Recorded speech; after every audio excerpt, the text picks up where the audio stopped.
Hello everyone, welcome to my channel. इस video में आज हम डिस्कस करने जा रहे हैं haunted houses written by Henry Wadsworth Longfellow. Henry Wadsworth Longfellow का बहुत ही खूबसूरत और बहुत ही चर्चित पोएम है हॉन्टेड हाउसेस, एक फिलोसॉफिकल पोएम है।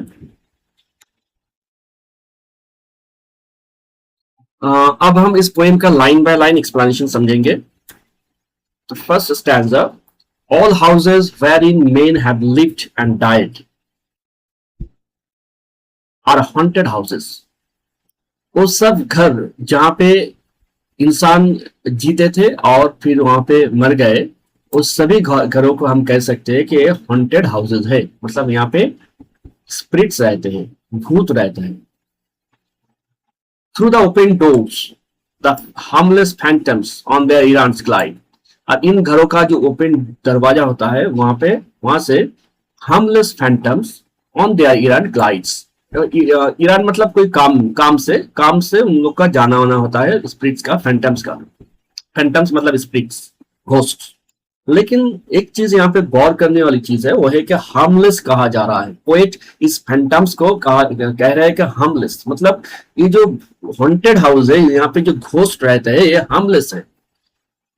और वो लोग दरवाजे से आते जाते रहते हैं और अपने काम से आते जाते रहते हैं और ग्लाइड करते हैं। ग्लाइड मतलब चलते नहीं है, भागते नहीं है, ग्लाइड करते हैं। मतलब after becoming spirits they develop a kind of way of moving, that is glide with feet that make no sound upon the floor. जब फर्श पे उनका पैर गिरता है उससे कोई साउंड नहीं होता है, क्योंकि वो स्पिरिट्स है। तो जो पहला चार लाइन्स है इस पोएम का, जो स्टैंजा है, यहाँ पे पोएट का जो कहना है वो है कि हर घर में भूत रहता है, लेकिन ये भूत वो हार्मलेस भूत है, ये हानिकारक है, हम लोग का कोई हानि नहीं करता। और ये लोग जाते आते रहते हैं, इनका कोई साउंड नहीं मिलता है। तो मतलब हर घर में भूत रहता है, मतलब जो मर जाते हैं उनका जो आत्मा होता है वही तो भूत है। तो ये हर घर में रहते मतलब क्या रहते हैं, मतलब उनका मेमोरी रहता है। तो अगर हम मेरे घर में 5 मेंबर्स है, उनमें से कोई एक मेंबर का देहांत हो गया, वो अभी इस दुनिया में नहीं है, तो अभी 4 मेंबर्स है। तो चारों मेंबर्स जब खाना खाने बैठेंगे तो फिर मिस करेंगे वो 5वां मेंबर को। या फिर घर में कोई शादी वगैरह होगा, कोई हैप्पी ओकेशन होगा, वहां पे भी मिस किया जाएगा। तो जब मिस करते हैं तो घर के आदमी मिस करते हैं, बाहर का आदमी नहीं मिस करता। तो घर का आदमी जब मिस करता है तो वही फील करता है उनका स्पिरिट्स। इसका मतलब ये नहीं कि उनका स्पिरिट्स और शमशान से और कब्रिस्तान से चला आया, ऐसा मतलब नहीं है। इसका मतलब है कि उनका मेमोरी है स्पिरिट्स की तरह। Now let us go to the second stanza. We meet them at the doorway। दरवाजे पे दिखाई देते हैं। On the stair, सीढ़ी में दिखाई देता है। Along the passage they come and go, जहां पे वो लोग जाते आते रहते हैं वहां पे वो लोग हैं। Impalpable impressions on the air, यार में, वायुमंडल में, यार में वो लोग इंप्रेशंस छोड़ता है, लेकिन ये इम्पैल्पेबल है। इसको ना हम देख सकते हैं, ना महसूस कर सकते हैं, ना देख सकते हैं, ना किसी को दिखा सकते हैं।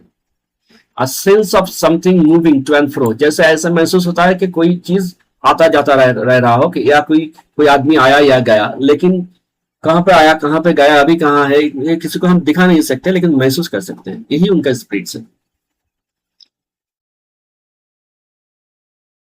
There are more guests at a table than the host। मानो के घर में कोई खाने का दावत है, उसमें गेस्ट को बुलाया गया है, और जो होस्ट ने जितने गेस्ट को इनवाइट किया उससे ज्यादा गेस्ट आ गए। तो बाकी का गेस्ट कौन है? वो भूत है, स्पिरिट्स है। किन लोगों का स्पिरिट? जो लोग इस घर में पहले रहते थे, अभी वो लोग मर चुके हैं, उनका स्पिरिट्स है। क्या बाकी स्पिरिट्स है? हाँ, बाकी स्पिरिट हो सकता है, लेकिन पोएट यहाँ पे जो कह रहा है कि उनका मेमोरी उनके स्पिरिट्स की तरह मौजूद है। The illuminated hall is thronged with quite inoffensive ghost। Illuminated मतलब लाइटेड, जो लाइटेड हॉल है उसमें भी थ्रॉन्ग हो गया। थ्रॉन्ग मतलब क्राउडेड, एक हॉल क्राउडेड हो गया है स्पिरिट से। जैसे कोई शादी वगैरह हो रहा है घर में, कोई ओकेशन से, तो उसमें बहुत गेस्ट आते हैं, लेकिन वो सब लोग भी आते हैं जो पहले आते रहते थे, घर का मेंबर भी हो सकता है। तो जब कोई घर में पार्टी वगैरह हो रहा है तब हम सिर्फ उन लोगों को मिस नहीं करेंगे जो हम लोग का घर का फैमिली मेंबर जो मर चुके हैं, नहीं, जो हम लोग का रिश्तेदारी में जो मर चुके हैं, जो फ्रेंड्स वगैरह है, उन्हें उन्हें भी हम उस दिन मिस करते हैं, क्योंकि वो पहले इन सब पार्टी में पार्टिसिपेट करते थे, तो उनको हम मिस करते हैं, तो उनका बारे में सोचते हैं, तो उनका स्पिरिट भी यहाँ पे मौजूद है इसी तरह से। इसलिए जो इल्यूमिनेटेड हॉल है एक क्राउडेड हो गया है ऐसे घोष से जो इनऑफेंसिव है, मतलब जो हार्मलेस है। As silent as the picture on the wall, और ये लोग साइलेंट है, मतलब ये लोग है लेकिन उनका कोई मतलब कोई महसूस नहीं कर पाएगा ये लोग है। जैसे हॉल रूम में पिक्चर दीवार में रहता है, दीवार में पिक्चर जो रहता है उसमें इंसान तो रहता है लेकिन उनका कोई आवाज कोई साउंड नहीं होता, ठीक उसी तरह से ये लोग भी इल्यूमिनेटेड हॉल में आए हैं, भीड़ करके आए हैं, काफी तादाद में आए हैं, लेकिन इनका कोई साउंड नहीं है। The stranger at my fireside cannot C. Fire side मतलब वो फायर साइड होता है जो कोल्ड कंट्री होता है, वहां पे फायर साइड में बैठ के बस्किंग किया जाता है, तो इसको फायर साइड कहते हैं। तो the stranger at my fireside cannot see the form I see. मैं जो देख पा रहा हूँ, और not hear the sound I hear, मैं जो सुन पा रहा हूँ, वो मेरे साथ जो दूसरा कोई स्ट्रेंजर होगा वो नहीं सुन पाएगा, वो नहीं देख पाएगा, क्योंकि मेरे घर में कौन मर गया तो उनके कौन गुजर गया है तो उनके बारे में मेरे अंदर मेमोरी है, लेकिन जो स्ट्रेंजर मेरे घर में अभी आए हैं एज ए गेस्ट, उनके पास वो मेमोरी नहीं है, इसलिए वो नहीं देख पाएगा, लेकिन मैं देख पाऊंगा कि कौन है, कि मेरे घर का ही कोई आदमी जो अभी नहीं है, उनका मेमोरी है, वही स्पिरिट की तरह है। ही बट परसीव्स व्हाट इज। जो स्ट्रेंजर मेरे साथ बैठा है वो सिर्फ यही परसीव कर पाएगा, परसीव मतलब फील करना, वही फील करेगा जो आसपास दिखाई दे रहा है, लेकिन जो नहीं दिखाई दे रहा है वो नहीं फील कर पाएगा, लेकिन मैं कर पाऊंगा। While unto me all that has been is visible and clear. मेरे जब मैं सब कुछ देख पा रहा हूँ, मेरे लिए सब कुछ क्लियर है, क्योंकि हम दोनों के अलावा भी कोई तीसरा चौथा कोई है जो स्पिरिट्स है, लेकिन जो स्ट्रेंजर है वो नहीं देख पाएगा, क्योंकि उनके पास वो मेमोरी नहीं है जो मेरे पास है। We have no title deeds to the house or lands. Owners and occupants of earlier dates from grave forgotten stretch their dusty hands. जैसे मानो कि नरेटर यहाँ पे एक स्पिरिट की तरफ से बोल रहा है, जैसे रिप्रेजेंट कर रहा है एक स्पिरिट्स को, एक स्पिरिट्स मानो कि यहाँ पे बोल रहा है कि we have no title deeds. तो हम लोग जो स्पिरिट्स है, हम लोग का अभी जो घर है इसका कोई टाइटल डीड्स नहीं है। टाइटल डीड्स मतलब जो जायदाद होते हैं, जायदाद का डॉक्यूमेंट्स जिसमें नाम लिखा रहता है ऑनर का। तो जो गुजर गए हैं बहुत पहले, तो उनका नाम से अभी जायदाद नहीं है, अभी जायदाद है करेंट ऑनर का नाम है जायदाद में, इसलिए कहा जा रहा है कि we have no title deeds to house और lands, owners and occupants of earlier dates from graves forgotten stretch their dusty hands। जो गुजर गए हैं वो कब्र से जैसे मतलब हाथ फैला रहा है और हाथ फैला के डिमांड कर रहा है कि ये प्रॉपर्टी मेरा है, and hold in mortmain still their old estates. उनके पास टाइटल डीड नहीं है तो क्या हुआ, वो क्या करते हैं, वो मतलब अपना ऑनरशिप का हक जताते हैं इन मॉर्टमेन। मॉर्टमेन का मतलब है कि परमानेंट ऑनरशिप। तो उनके पास डॉक्यूमेंट्स नहीं है, जो स्पिरिट्स है उनके पास उस घर का डॉक्यूमेंट्स नहीं है, लेकिन ऑनरशिप है इन मॉर्टमेन, मतलब जो परमानेंट ऑनरशिप है, वो घर इनका ही है। The spirit world around this world of sense. हम लोग का ये जो वर्ल्ड है ये वर्ल्ड ऑफ सेंस है, यहाँ पे जिंदा लोग रहते हैं। और एक वर्ल्ड है spirit of world floats like an atmosphere. ये जो स्पिरिट वर्ल्ड है ये एटमोस्फेयर की तरह है, हवा की तरह है, and everywhere wafts through these earthly mist and vapors dense a vital breath of more ethereal air। तो एक एटमोस्फेयर की तरह है, और यहाँ पे ये स्पिरिट्स जो है ये चलते नहीं है, दौड़ते नहीं है, भागते नहीं है, ये फ्लोट्स करते हैं, तैरते रहते हैं, वाफ्स करते हैं, ड्रिफ्ट करते रहते हैं। और जहाँ पे वो रहते हैं वो जगह कैसा होता है ना, मिस्ट और वेपर्स का होता है, जैसे फॉग, मिस्ट, इस सब के ऐसा उन लोग का दुनिया होता है जो स्पिरिट वर्ल्ड होता है। Our little lives are kept in equifiers। हम लोग का जो जिंदगी है ये बहुत छोटा है, तो इसको भी हम लोग कैसे गुजारते हैं ना, इन इक्विपाइज। इक्विपाइज मतलब बैलेंस, एक बैलेंस रहता है। किसका बैलेंस ना, by opposite attractions and desire. जो अट्रैक्शन और डिजायर होता है इसका बैलेंस रहता है कि हम लोग को कुछ कोई चीज चाहिए, उसको मिलना और फिर उससे ना मिलना, तो इसका बैलेंस करके हम लोग जिंदगी गुजारते हैं। कैसा अट्रैक्शन होता है? दो तरह का अट्रैक्शन होता है। एक है the struggle of the instinct that enjoys. ये जो इंस्टिंक्ट है, इंस्टिंक्ट का मतलब हम लोग का जो स्वभाव होता है, जो अंदर का जो स्वभाव होता है, इंस्टिंक्ट कहता है। इंस्टिंक्ट कहता है द इंस्टिंक्ट दैट एंजॉयज। एक हम लोग का इंस्टिंक्ट होता है जो एंजॉय करना चाहता है, तो एक तरह का अट्रैक्शन है। और एक अट्रैक्शन होता है and the more noble instinct that aspires. और एक अट्रैक्शन होता है जो हमें एंजॉयमेंट नहीं देता लेकिन हमें खुशी देता है। मतलब कैसे खुशी देता है? जैसे मानो कि कोई बड़ा चीज हासिल करना। तो इंस्टिंक्ट दैट एंजॉयज मतलब एक तरह का अट्रैक्शन होता है। जैसे मानो कि अभी पढ़ने का दिल नहीं कर रहा, जी नहीं कर रहा, थोड़ा खेल कूद का जी कर रहा है, थोड़ा शॉपिंग मॉल जाने का जी कर रहा है, बर्गर पिज्जा खाने का जी कर रहा है। तो ये सब इंस्टिंक्ट दैट एंजॉय, ये सब इंस्टिंक्ट, ये सब अट्रैक्शन है जो हमें एंजॉयमेंट देता है। दूसरी तरह का एक अट्रैक्शन होता है वह नोबल इंस्टिंक्ट दैट एस्पायर्स। ये हमें एंजॉयमेंट नहीं देता है बल्कि इसके लिए मेहनत करना पड़ता है। जैसे मानो कि मैं आईएएस ऑफिसर बनना चाहता हूँ, मैं डॉक्टर इंजीनियर बनना चाहता हूँ, तो इसके लिए पढ़ाई करना होगा, त्याग करना होगा, खेल कूद पार्टी वार्टी जाना ये सब छोड़ना होगा या कम करना होगा, पढ़ाई में ध्यान देना होगा, तो स्ट्रगल करना होगा। उसके बाद क्या होगा? उसके बाद एक बड़ा गिफ्ट मिलने वाला है। डॉक्टर इंजीनियर या कुछ भी आप बन सकते हो। तो ये क्या है? नोबल इंस्टिंक्ट है दैट एस्पायर्स। तो दो तरह का जो अट्रैक्शन और डिजायर है हम लोग के बीच, तो ये हमारे जिंदगी को बैलेंस में रखता है। कुछ डिजायर, कुछ अट्रैक्शंस फुलफिल होता है, कुछ नहीं होता है, तो इसी के बीच हमारे लाइफ एक बैलेंस के हिसाब से चलता है। This perturbations, this perpetual jar of earthly wants and aspirations high। ये जो चीज है एस्पिरेशंस, ये एक तरह का परटर्बेशन है। मतलब ये हमें प्रॉब्लम क्रिएट करता है, ये हमें आसानी से रहने नहीं देता। ये परपिचुअल मतलब permanent, jar of earthly wants and aspirations high. Jar मतलब कंटेनर, मतलब मानो कि ये अर्थली वांट्स और जो एस्पिरेशंस है दोनों का एक है। अर्थली वांट्स मतलब जो छोटा मोटा चीज जो हमें आनंद देता है, एंजॉयमेंट देता है, और एस्पिरेशंस हाई मतलब जो चीज हमें बड़ा कुछ हासिल करने के लिए बड़ा कुछ हासिल करवाता है। तो ये जो दोनों तरह का अर्थली वांट्स और एस्पिरेशंस हाई का मतलब एक कंटेनर है, जार है। और ये परपिचुअल है, मतलब ये रहेगा, अभी जिंदगी भर तक ये रहेगा। ये एस्पिरेशन कभी खत्म नहीं होगा, ये अर्थली वांट्स कभी खत्म नहीं होगा। मानो कि एक कंटेनर में है और एक परमानेंट है। लेकिन ये कहां से आता है? ये आता है come from the influence of an unseen star. ये कोई नक्षत्र है, कोई स्टार है, उसके इन्फ्लुएंस से होता है। An undiscovered planet in our sky, या फिर महाकाश में कोई प्लैनेट है, कोई ग्रह है, और कोई स्टार है, कोई नक्षत्र है। तो ग्रह नक्षत्र जो एस्ट्रोलॉजी में जो बिलीव करते हैं उन्हें पता है कि माना जाता है कि जो ड्यू टू द इफेक्ट और इन्फ्लुएंस ऑफ सर्टेन स्टार्स और planet our lifes is affected. तो यहाँ पे जो हम लोग का अर्थली वांट्स और एस्पिरेशंस जो हम लोग के बीच मन में जो आता है, ये भी आता है ये सब नक्षत्र या ग्रह के इन्फ्लुएंस।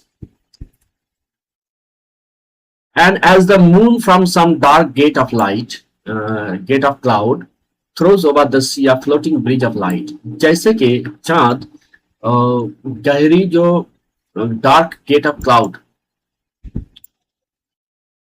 क्लाउड का जो डार्क गेट है, मतलब क्लाउड के बीच से चांद का रोशनी, चांद क्या करता है? अपने रोशनी को थ्रो करता है over the sea of a floating bridge of light.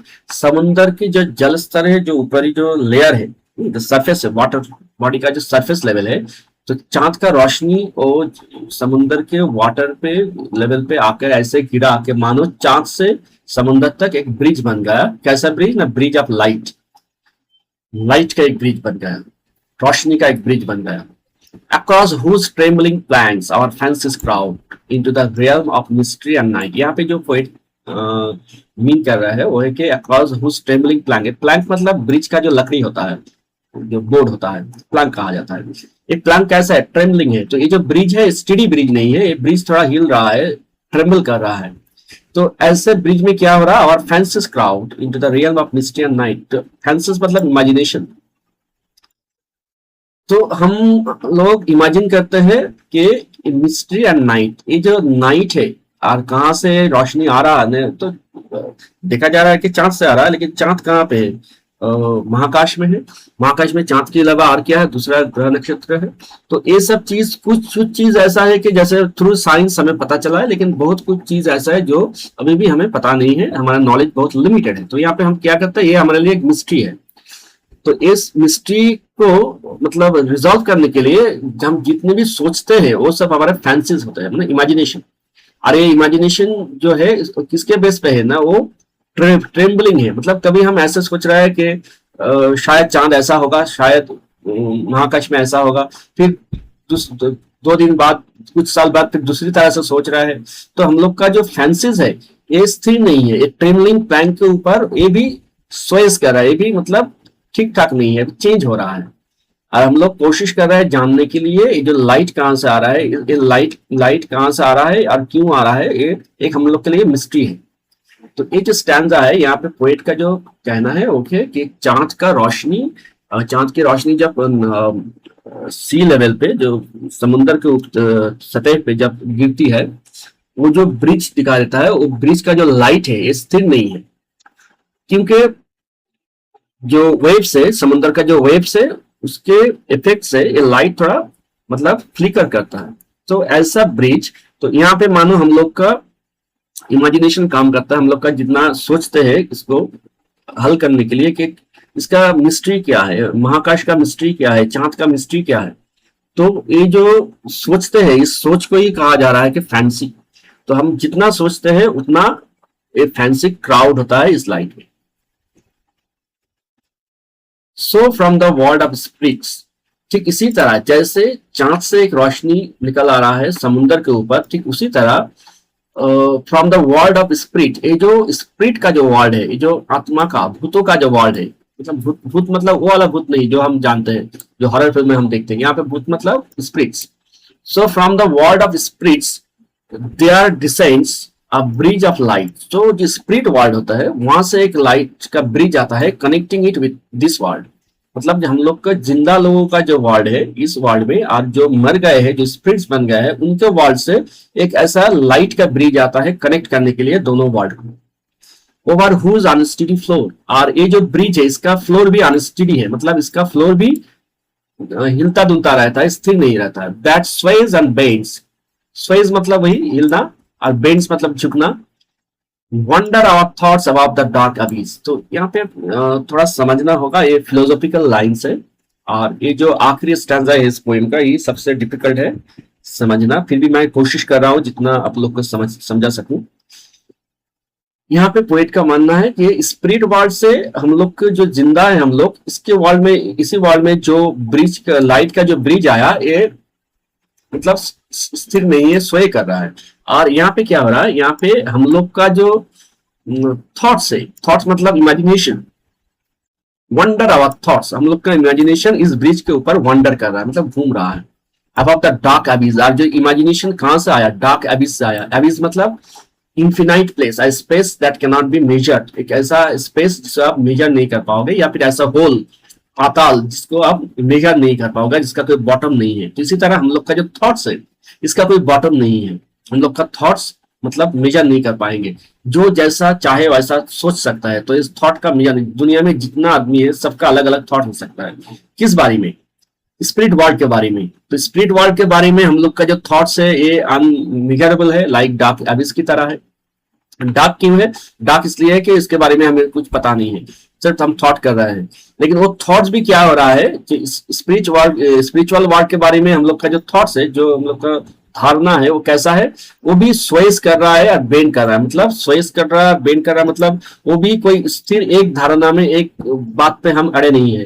ये जो हमारा थॉट्स है ये स्वय कर रहा है। मतलब स्पिरिट वर्ल्ड के बारे में हम जो अभी 10 साल की उम्र में जो मालूमात हुआ, 20 साल में थोड़ा चेंज हो गया कि स्पिरिट वर्ल्ड ऐसा होता है, फिर 20 साल की उम्र में कोई दूसरा नॉलेज आ गया, फिर बोले नहीं यार स्पिरिट वर्ल्ड शायद ऐसा हो सकता है, फिर 30 या 40 साल की उम्र में कुछ किताबें पढ़ लिया, कुछ स्क्रिप्चर्स पढ़ लिए, फिर तब दूसरी तरह का एक अंडरस्टैंडिंग आया कि नहीं स्पिरिट वर्ल्ड ऐसा होता है। तो ये क्या करता है, जो हमारा जो थॉट्स है स्थिर नहीं रहता है, स्वय करता है, और हम लोग का जो थॉट्स है ये एबिस की तरह है, मतलब इसका कोई खत्म नहीं है। जैसा हम चाहते, जैसा हम सोचना चाहते हैं वैसा सोच सकते हैं। अलग अलग आदमी अलग अलग तरीके से सोच सकता है, इसलिए इसका कोई मेजर नहीं है। इसको एबिस से इसको मतलब कंपेयर किया जा रहा है, और ये स्थिर नहीं रहता। कोई एक थॉट में हम जिंदगी भर हम लोग का एक थॉट नहीं रहता स्पिरिट वर्ल्ड के बारे में, इसलिए ये स्वय करता रहता है।